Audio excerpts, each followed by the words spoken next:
Hello, I want to begin just with some expressions of gratitude. We want to thank the Flossmoor Public Library and the director, Jamie Paisley, for generously donating this space for us to use.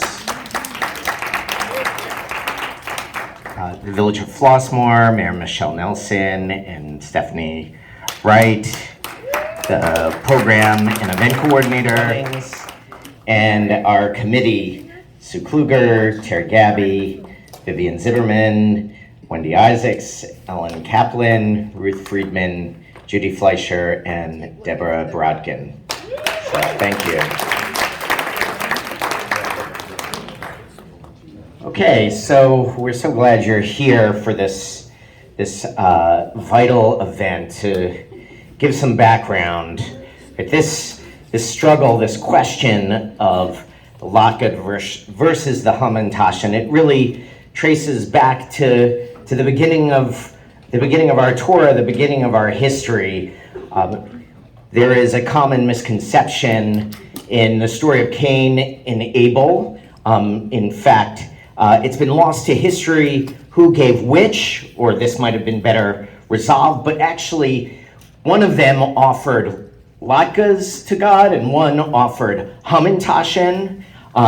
God only accepted one of those offerings and enraged, right? Cain killed Abel. So at the beginning of our story really is this conflict over latkes and hamantashen. We just read last week, we all know the story of Joseph and how his brothers were so jealous and enraged. Well, in fact, nothing got them angrier than when Jacob switched sides and supported Joseph in his views on this matter. And that's really why the brothers ganged up on Joseph and sold him into slavery.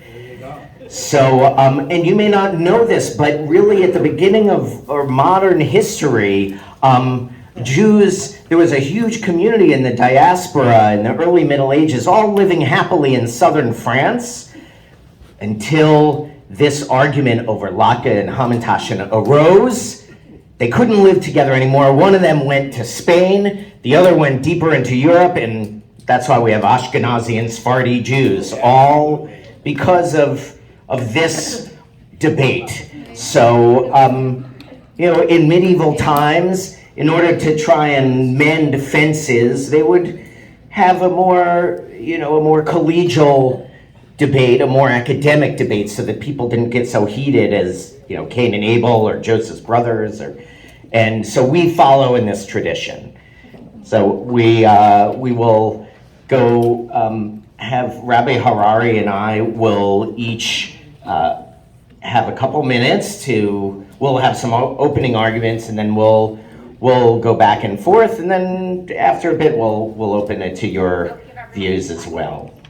What's that? I'll give everyone the time frame. So there's going to be opening statements, 3 rounds of rebuttal, and then it's open to the floor for questions. So get your questions ready. Oh, for arguments, not questions. And before we start, I did neglect to introduce Jane Charney, who's visiting with us from the Jewish United Fund.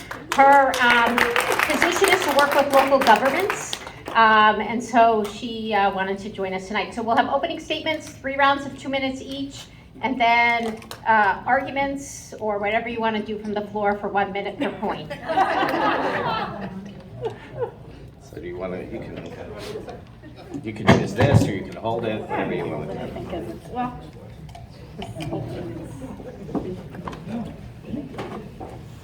so happy Hanukkah, everybody. Happy Hanukkah. How much time do we have for opening statements? We didn't have a time, so maybe we'll do 2 minutes. There's no time limit on the opening statements. I won't keep you here all night, I promise. We'll do 2 minutes. Fair enough. So, the humble potato. Or.edu marvels at its contributions. What other vegetable has been credited with helping facilitate such diverse events as the Industrial Revolution, the Great Irish Potato Famine of 1845, because Potatoes were susceptible to blight. Russia's proclivity for vodka. A U.S. vice president's debacle in grammar and spelling, actually. And a themed toy version of itself that is so popular.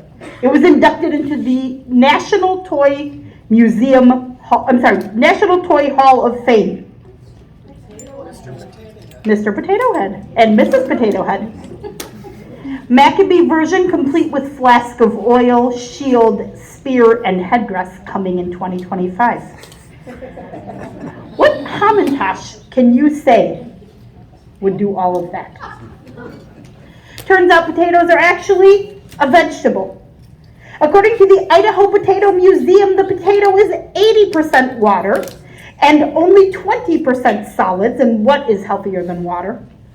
Only has about 100 calories, so an 8-ounce potato is not only low fat, but really could be quite healthy for you. In fact, according to facts.com, the potato is a near perfect food because it is 99.9% fat-free and contains vitamins like B6, C, E, and K, and minerals like potassium, magnesium, and phosphorus. Potatoes are known to be good for the stomach, spleen, and intestines. They could also boost heart health, improve digestion, and strengthen the immune system and maintain fluid balances. According to scientists, you can live almost solely off of potatoes. Just pair with a fair serving of milk or butter and you'll get almost all the nutrients the human body needs to survive. Just a little introduction to think about how fabulous and near perfect that potato, the main ingredient of the latke, is.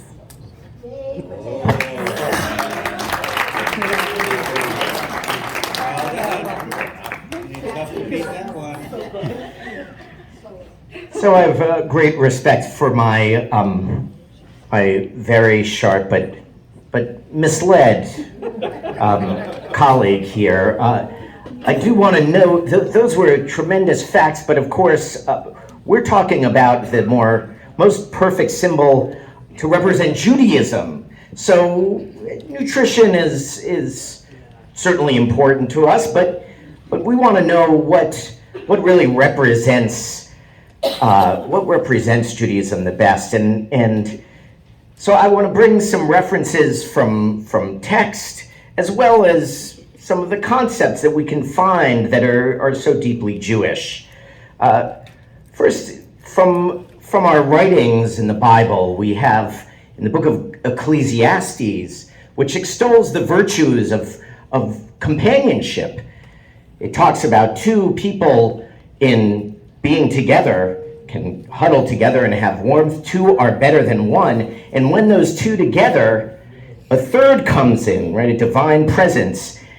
And while we currently have, it says a threefold cord is never broken, the original actually says a threefold cookie is never broken. So the holy connection between all.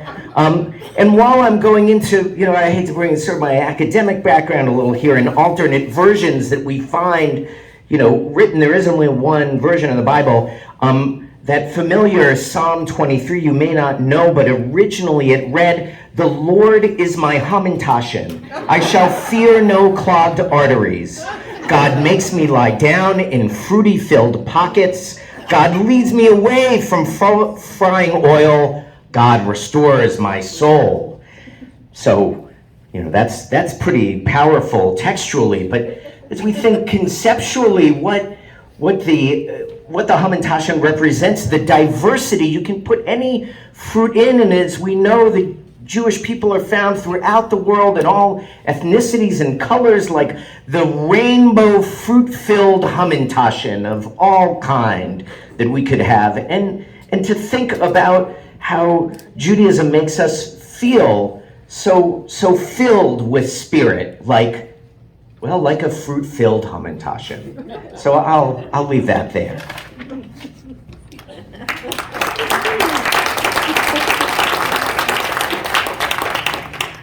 Okay, I'll hold up the sheet when it's 30 seconds. Oh, I'll do my best. Okay. Again, when Okay. So my colleagues certainly bring some interesting points. But really, we have to remember that latkes are actually at the heart of Jewish cooking. The Hebrew word for latke, does anyone know? Leviva. And what is in the word leviva if not the word live? Heart. Just ask the father of Zionism, Theodor Herzl. Each Purim, Herzl had a problem. He struggled with Hamantaschen crumbs that would get stuck in his beard, and they wouldn't come out. It required shaking. It required shampooing, and it just wasn't working. But then he tried the potato latke, and wow, did everything change. Not only did he flip, pun intended, for the pancake itself, but the oil made an excellent conditioner for his beard. Philosopher Martin Buber himself also considered going back to his original surname, Tuber. It was changed at Ellis Island when his family immigrated to the U.S. But since he had published a number of books, he felt it was good to stick with his professional title. And then there was the 12th century French philosopher and scholar, Rashi. What did Rashi always have on his Shabbos table? French fries. Potatoes also pull triple duty in the Jewish tradition. They are the main ingredients of the latkes that we're eating, but they feature prominently also in two other holidays. They can be the karpas, the greens, on our Seder plates because they have the same blessing, Borei Pri Ha'adama, the one who creates a fruit from the earth, and they are what is cooked on the bonfire at Lag BaOmer. So.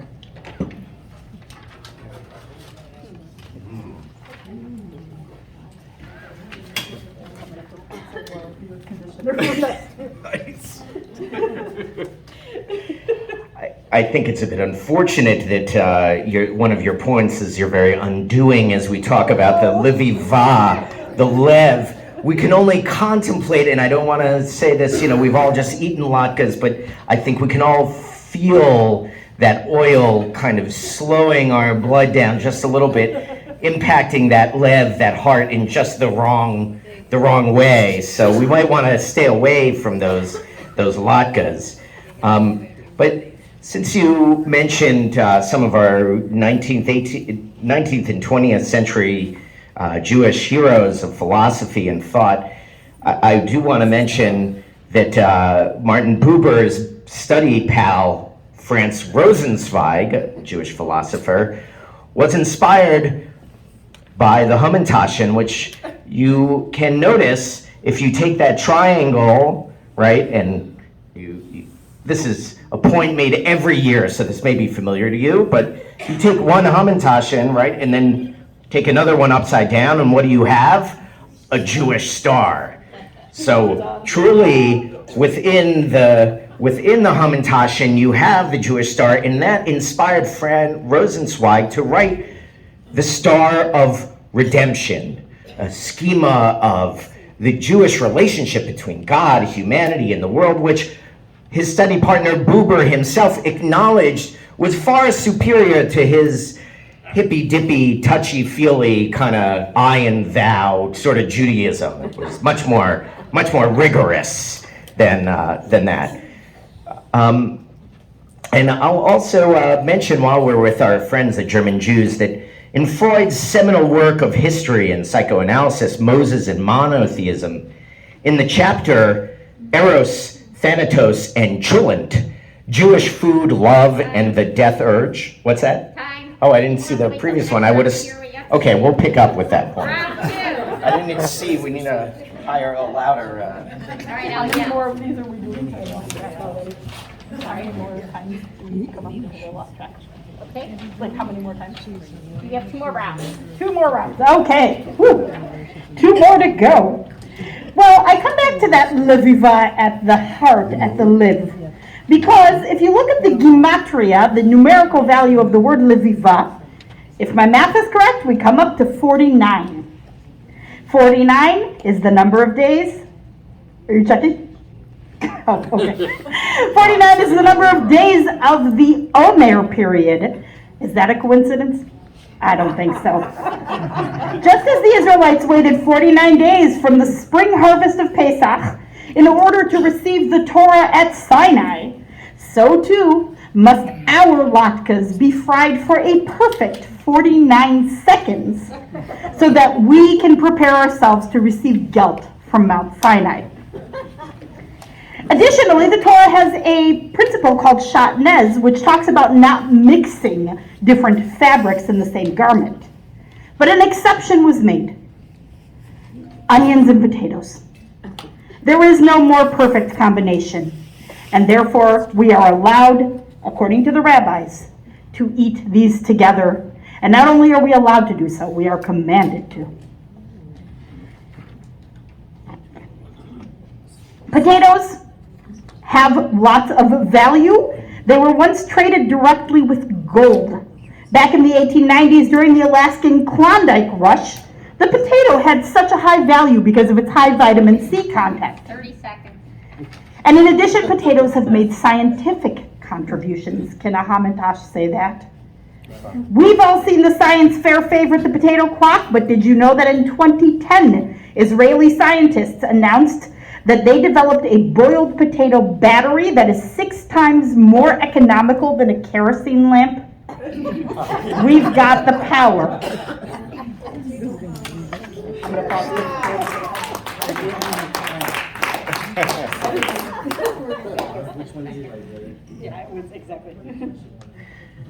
So we'll return to Freud in a moment, but this speaking of Israeli technology, as we know, they are foremost in the world in creating drip irrigation, which has revolutionized the way that we can get water into dry places. And this was all, of course, inspired by their desire to grow fruit trees that they could use to fill their Hamantaschen.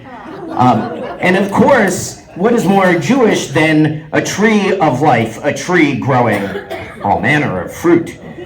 Which is probably what inspired Freud, as I said, in his seminal work, Moses and Monotheism, to write the following. And now I know this is a very sophisticated crowd, so I'm going to read in the original German. So it goes thusly. Eine macke Frau, Fenster, geschrieben Losser, geschrecken, geschrecken, du rottische einen ungepatschke Spatten Latgeschen. Du spürkes in der Kischkes, Schmutz geschlossen, Hoki-Poki, Kumsi-Kumsa, bei mir bist du schön, gekocken auf den Jom, verbringen, verfetscht mit Romney, David Hasselhoff, Hamantaschen. Which of course translates, I know we all understood, but just, in case it's not there, the latke is the apotheosis of the Jewish neurotic urge, the circle going endlessly round and round like the Israelites wandering in the desert. Meanwhile, the Hamantaschen represents a healthy, integrated self, the 3 sides showing us the id, ego, and superego, living in balance. Put simply, the Hamantaschen has a point.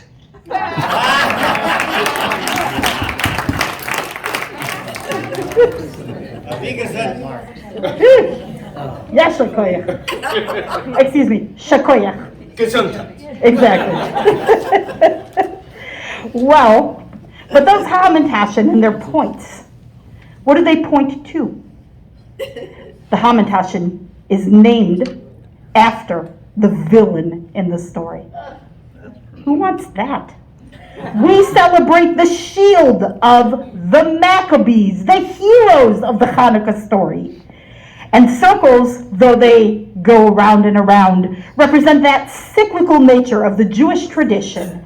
Everything has its place, and we go round and round along with the cycles of the moon, and this is representative of the Jewish calendar.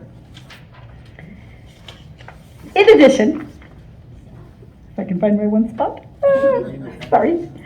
I wanted to note a very important corruption that took place in the text. Did you know that in fact, David slew Goliath with a potato?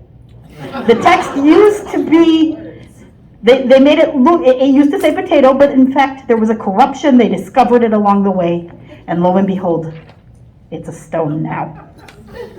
But David was strong. Latkes, I remind you, in addition to waiting for our gelt from Mount Sinai, can be fried in high altitude. Unlike Hamantash, you cannot bake up in high altitude. And this goes to show us that clearly when Moses made his way up Mount Sinai, what did he get for strength and nourishment after that long climb? Latkes. If it's good enough for Moses, it's got to be the best for us.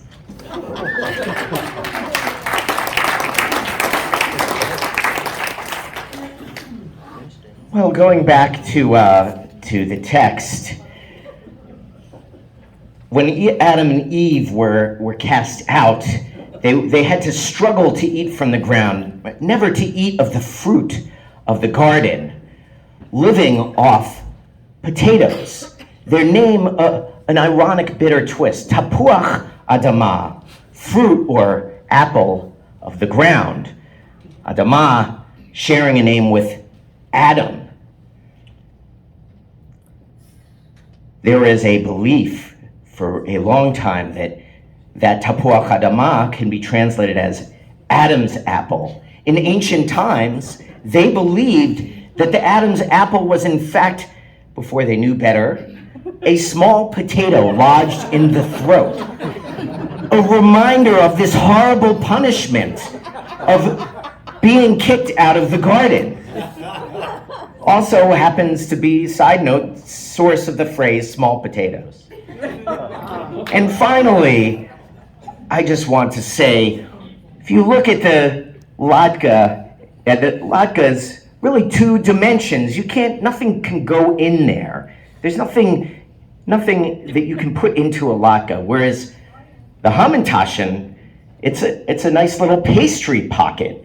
Reminds us of how we like to carry things around, and who among us, either ourselves or maybe our mother or grandmother, hasn't stopped by for a little nosh in a restaurant and filled our pockets with a little bit of sweet and low or crackers maybe.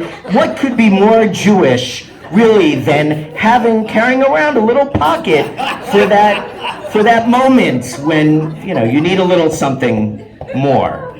So that's the Hamantaschen. So now, if anyone is a big advocate for latke or Hamantaschen, it's your time to make your case. You can come up and try to persuade the audience for one or the other. Anyone? Is anybody actually brave enough to try and defend the Hamantaschen? Okay. Here's my take. Well, Hamantaschen are okay, and they put jelly in them or whatever. You can dress up a latke with the applesauce, with anything you want on them. So I think latkes are far superior. Maple syrup. I'm very new to all of this, okay? But I love it. I do have to say though that Hamantaschen just flows off the vocal cords, and it's one of my favorite Jewish words. So I really have to go towards Hamantaschen. She had to ask us what the word was. There was a movie a few years ago where someone was stranded on Mars. Matt Damon. Matt Damon, the Martian. And whatever it was. And Potato. he grew potatoes, and by growing potatoes on that planet, he established a colony. He didn't make home. He grew potatoes. How do you fertilize it? Well, he used part of, well, let's not get into that, it's very good. What are you going to say about that? Did he die with those potatoes? No, he didn't die with the potatoes. He ate them until he got back to the other ship to get back home. In all seriousness, there have been potatoes grown in space. See? There really have. Latkes or latkes, they become more of a year. Loud. They're they can also be a year-round food. You don't go into a deli and see Hamantaschen except at Purim or maybe a couple days before or after. Latkes are in delis all year round. So that makes Plus- the Homewood-Flossmoor more sacred. Lake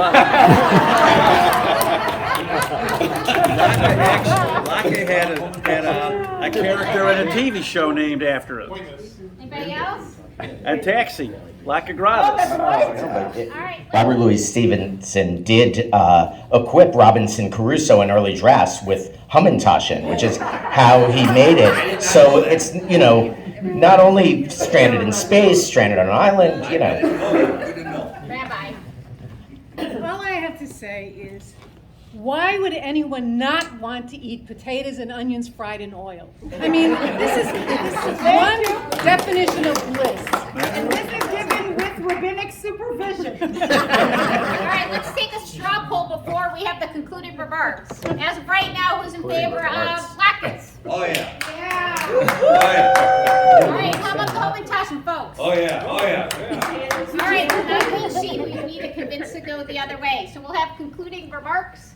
I It says think we have. conclusion of debate beginning I of will- sing-along. Conclusion of the day is actually our song. And before we conclude, the one person that we all need to thank for all of this is Amy. Oh, right. Yes. I missed that. Back Wasn't through ready. and also- Big thanks, absolutely. In case- Not just this, but everything else she does for this community, we really owe her a debt of thanks. Being the representative of the Federation down here, but she's more than that. She really is a driving force of our community. So, thank you. Although I fully believe that Hamantaschen are the foods of the 1%, they require so much more stuff, so much more energy. Hang on one second.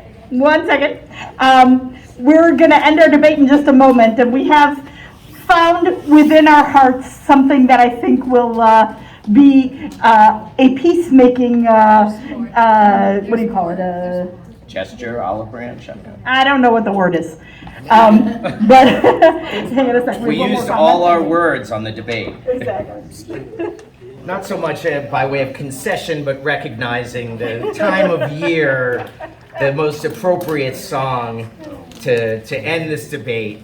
And we should end in song, in harmony, as it were, not in discord, not in debate. We will raise our voice in songs together, and beginning with, hopefully you have the song sheets, I Am a Latka. I am so mixed up that I cannot tell you. I'm sitting in this blender turning brown. I've made friends with the onions and the flour, and the cook is scouting oil in town. I sit here wondering what will come of me. I can't be looking as I do. I need someone to take me out and cook me, or I'll really end up in a royal stew. I am a Latka, I am a Latka, and I am waiting for Hanukkah to come. I am a Latka, I am a Latka, and I am waiting for Hanukkah to come. Every holiday has food so special. I like to have that same attention too. I do not want to spend life in this blender, wondering what I am supposed to do. Matzah and charoset are for Pesach, chopped liver and challah for Shabbat. Blitzes on Shavuot are delicious, and gefilte fish no holidays without. I am a Latka, I am a Latka, and I am waiting for Hanukkah to come. I am a Latka, I am a Latka, and I am waiting for Hanukkah to come. One right below. Who can retell the things that befell us? Who can count them? In every age a hero or sage came to our aid.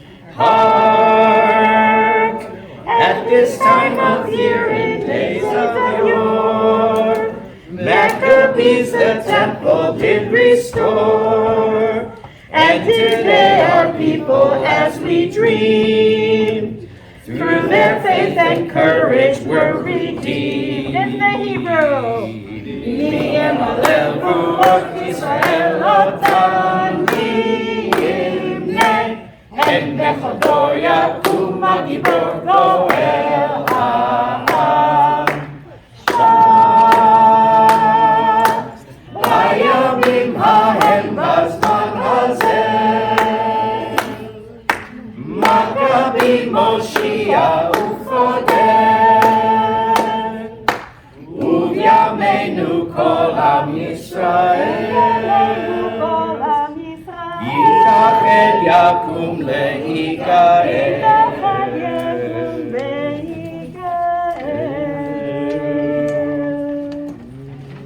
The next one, a favorite,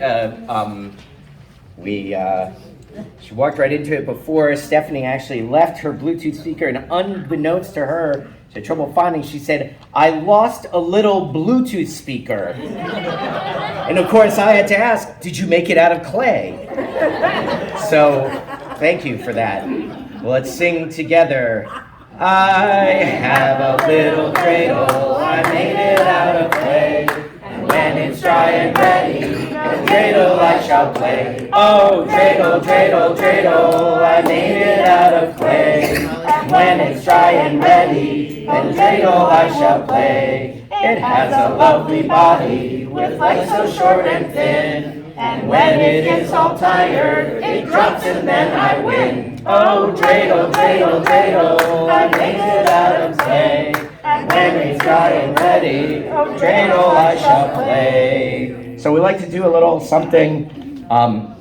You may not know this, but Rabbi Harari and I are both MCs. We don't just spit Torah, we spit rhymes. And so, true story.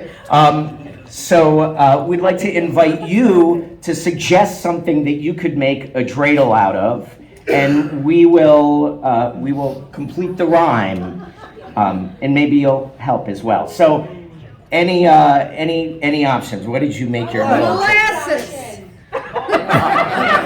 Molasses. I had a little dreidel, I made it out of molasses, and it ran away so quickly, I had to use my glasses to see it. Oh, dreidel, dreidel, dreidel, I made it out of glasses, and it ran away so quickly, I needed to use my glasses. How about wood? Wood.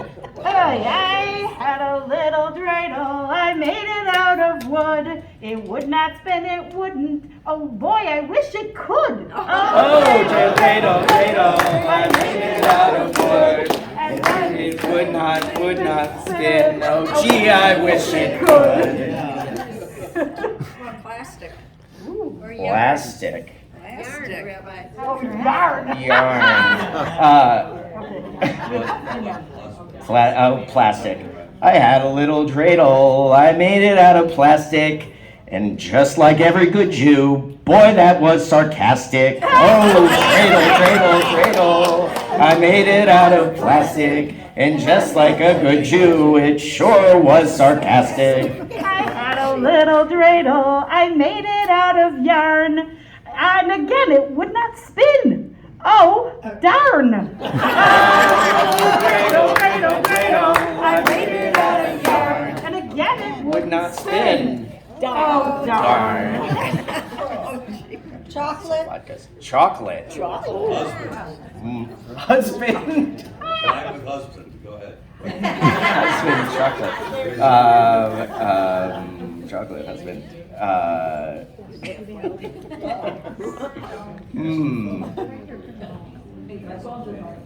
Every day that I do the New York Times crossword, the bee, the mini, and I cannot come up with a rhyme for the word husband. That's very upsetting. Orange. Right. Pewter. I had a little dreidel. I made it out of pewter. It was so high tech, I could only use it on my computer. Oh, dreidel, dreidel, dreidel. I made it out of pewter. It was so high tech, I could only use it on my computer. So we've got a, thank you everyone. We've got a final song here, which we'll teach it to you. Many of you may know it. Anybody who was at Angel in the Bethel Friday night or at Shir Tikva on Sunday night should know this song now. So we'll do the tune first, and then we've got some other. We break into thirds. It's a round. Okay, so the last one on the page, lots of latkes. So you can follow us. Lots of latkes, lots of latkes, lots of latkes, lots. Let's all eat them up. Lots of latkes, lots of latkes, lots of latkes, lots. Let's all eat them up. Sivivon sov sov. Sivivon sov sov. Sivivon sov sov. Sivivon sov sov. Sivivon sov sov. Sivivon sov sov. Sivivon sov sov. Sivivon sov sov. Maccabee, Maccabee, Maccabee, Maccabee, Maccabee, Maccabee, Mac, Mac, Mac, Mac, Mac, Mac, Mac, Mac, Maccabee, Maccabee, Maccabee, Maccabee, Maccabee, Maccabee, Mac, Mac, Mac. So we got the tune. So there are movements that goes with this. So I want to invite everyone to please stand. As you are able. As you're able. Okay, we're making latkes. Lots of latkes, lots of latkes, lots of latkes, lots. Let's all eat them up. Lots of latkes, lots of latkes, lots of latkes, lots. Let's all eat them up. Sivivon sov sov. Go, whatever speed. Sivivon sov sov. Sivivon sov sov. Sivivon sov sov. If that's too dizzying, you can swim with your fingers. Sivivon sov sov. Sivivon sov sov. Sivivon sov sov. Sivivon sov sov. And we're marching. Maccabee, Maccabee, Maccabee, Maccabee, Maccabee, Maccabee, Maccabee, Maccabee, Maccabee, Maccabee, Maccabee, Maccabee, Mac. So I'm Rabbi Gidon Isaacs, and the debate is actually a new tradition, a local one coming out of the University of Chicago. But it's still probably, 50 or 60 years old, and the purpose is really joy and happiness. We wish everyone a joyful holiday, and we like to be serious about our traditions, but we also don't take ourselves too seriously, and we know that meaning in life comes from levity and joy. I'm Rabbi Karmit Harari, and absolutely, this is all an opportunity to bring some humor and infuse this holiday, which is very serious, and especially nowadays with anti-Semitism at such a high rate. It's a way for us to infuse some humor into the holiday, and it comes from the two different holidays. Hanukkah celebrating the rededication of the temple following the improbable victory of the Maccabees, and Purim, the celebration of when we should have died at the hands of Haman, but in fact we did not. So we were saved, and we are very grateful. And the joke goes, the summary of every Jewish holiday: they tried to kill us, we won, let's eat. So this is our way of bringing that humor in and enjoying some food and some laughter together. Happy Hanukkah.